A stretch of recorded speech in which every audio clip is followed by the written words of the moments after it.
All right, so you're not going to believe this one. We get another incident report involving Jaygo and Kenny. Of course, it's those two ignorant bastards again. You know those two lovable scamps? They're back. What now? This one is wild. August 21st, 2022, Clearbrook Park, Clearbrook, Virginia. Yes, Clearbrook Park, setting the scene a seemingly peaceful day. Kenny's there in his wheelchair. Jaygo's got his new shortwave radio. And everything seems almost normal. Almost. Almost. Key word. Yeah, so Jaygo, he dozes off, and Kenny's left to his own devices. Now remember, these two, they have a history, right? Oh, yeah. I'm well aware. They're always up to some kind of shenanigans, some kind of prank war going on between them. Always. Always. Some kind of feud. So Kenny decides to give Jaygo a taste of his own medicine while he's asleep. Oh, this should be good. So picture this. An elderly lady is strolling down the path when Kenny wheels right up to her. Oh, no. What did he do? Trip her? Did he, Oh, no. He tries to sell her AARP life insurance. Yeah. And the payment he demands? Let me guess, her purse. Her thick glasses. Life insurance for glasses. I know. Or what was he thinking? But here's the thing. The lady was actually thrilled. She thought she was getting a great deal on life insurance. Oh, no. And happily handed over her glasses. This poor woman. I have a bad feeling about this. You'd be right. Without her glasses, she can't see. Clearly, stumbles down a hill and ends up right in the middle of traffic on Route 11. Oh, God. And this is where it takes a dark turn.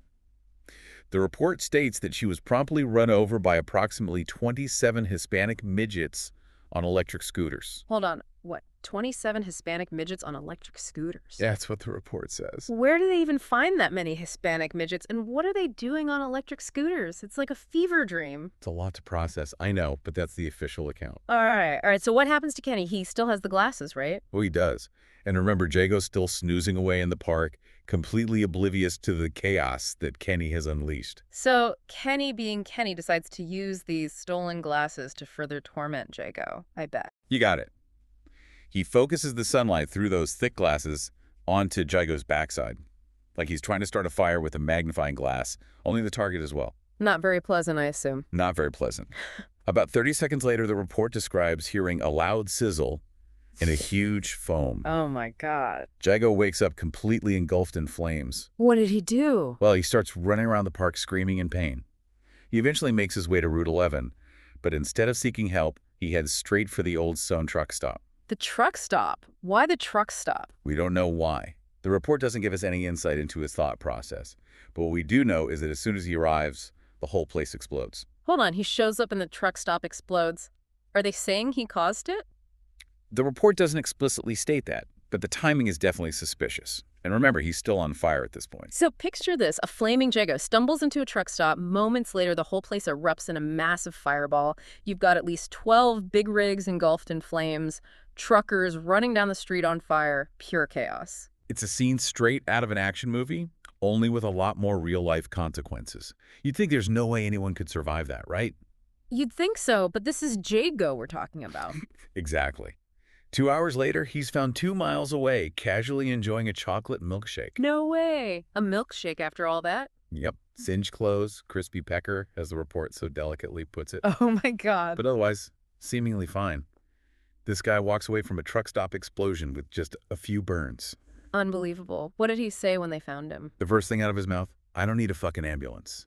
I need you to come right with me, because there's about to be another incident report. So he's not even concerned about his own well-being. He's already plotting his revenge on Kenny. That's Jaygo for you. Always thinking one step ahead, even when he's covered in soot and probably reeking of gasoline. Well, I think it's safe to say this story is far from over. And knowing these two things are only going to get crazier from here. You can bet on it. Stay tuned for part 2, where we delve into the aftermath of the truck stop explosion and Jaygo's explosive revenge on Kenny. This is going to be good?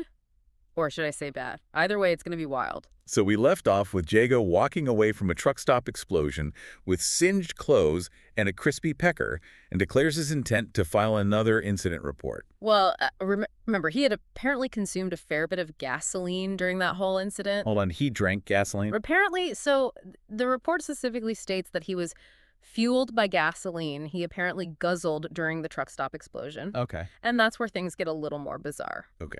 Darker and more bizarre than a flaming truck stop rampage. I'm kind of scared to hear this. Jaygo, reeking of gasoline and probably feeling no pain at this point, marches straight back to his mobile home. Kenny, completely unaware of the chaos that's just unfolded, is taking a nap in his wheelchair. Oh, man. This is not going to end well for Kenny. No, it is not. Jaygo, without a word, pulls out his, well, let's just say he relieves himself all over Kenny for a solid 42 seconds. He peed on him with gasoline. That's what the report says. Jaygo's piss was straight gasoline. I don't know how that's even possible, but there you have it. Okay. Kenny wakes up, obviously confused, soaked in gasoline, and probably wondering what fresh hell he's found himself in. And Jaygo, with what the report describes as perfect comedic timing, turns around and says, "Fuck you, Kenny," and lights a series of 17 farts on fire. He what? He lit his farts on fire while Kenny's covered in gasoline? Yep. And not just any farts. The report specifies each fart harder than the last. So basically, Jaygo created a makeshift flamethrower powered by his own flatulence. Okay, I've officially lost the ability to be shocked by these two. This is beyond anything I could have imagined. Predictably, Kenny ends up completely engulfed in flames again. So now we have two human torches running around Clearbrook, Virginia. Yeah. What could possibly happen next? Well, Kenny jumps out of his wheelchair and starts running. He runs for 7 miles straight, trying to find a way to put out the flames. 7 miles on fire. This guy must have some incredible pain tolerance. Probably a bit of both. He eventually spots a house with a swimming pool. Thinking this is his salvation, he jumps right in, hoping to extinguish the flames. Makes sense, right? When you're on fire, water is your best friend. Except remember how we were talking about Jaygo being calculating? It turns out he had drained the pool the day before and filled it with something a little more explosive. Oh, no, he didn't. He did. The report describes it as a cocktail of 50% gasoline, 20% kerosene, 20% diesel, and for good measure, 10% spray fart. Spray fart? What in the world is spray fart? The report helpfully clarifies that spray fart is runny diarrhea propelled by a rip-rip fart. Okay, I officially need a mental break after that description. So Yeah. Kenny jumps into this concoction and... The resulting explosion launches him 42 miles away. All that's left of the pool is a smoldering black crater, according to the report. 42 miles. Yeah. He flew 42 miles through the air. I don't even have words. It's almost cartoonish, isn't it? It's like something out of a Looney Tunes episode, only with much more disturbing implications. Exactly, because behind the absurdity, there's a very real danger here. These are clearly two deeply troubled individuals capable of causing immense destruction, and it seems like their feud is only escalating. So after all this, who do you think is truly responsible for this insane chain of events? Kenny's petty revenge on Jaygo was definitely the catalyst.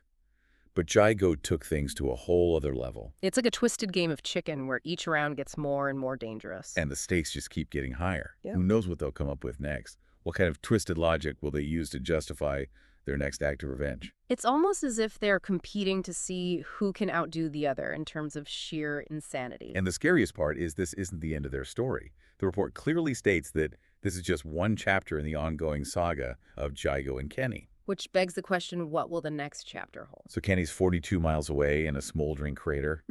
What about Jaygo? Did he face any consequences for, basically orchestrating this whole mess? That's where things get a little fuzzy.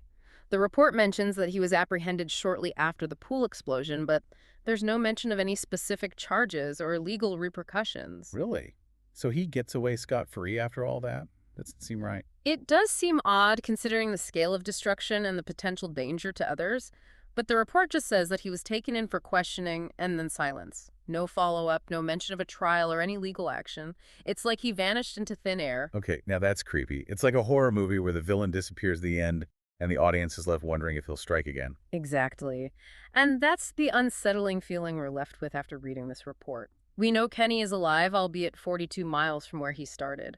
But Jaygo's fate is a complete mystery. It's almost as if he's become a folk legend in Clearbrook. A cautionary tale whispered around campfires. Beware the man with singed clothes and a thirst for gasoline.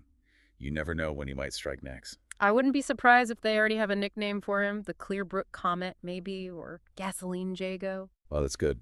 Gasoline Jaygo. I can already see the headlines. Gasoline Jaygo strikes again. Truck stop explosion. Just the tip of the iceberg. And remember, this is just one incident, one chapter in their twisted saga. Who knows how many other incidents there have been, incidents that haven't made it into any official report. It's a chilling thought, isn't it? This level of chaos could be commonplace for these two. Somewhere out there right now, Kenny and Jaygo might be planning their next grand act of mayhem. Well, on that unsettling note, I think it's time to wrap up this deep dive. I don't know about you, but I need a strong drink and a good lie down after all this. Agreed. And dear listeners, if you happen to find yourselves in Clearbrook, Virginia, maybe think twice before striking up a conversation with a guy who smells faintly of gasoline and has a suspicious fondness for milkshakes. You might just become the subject of the next incident report. And we'll be here to unpack it for you. Until then, stay safe out there.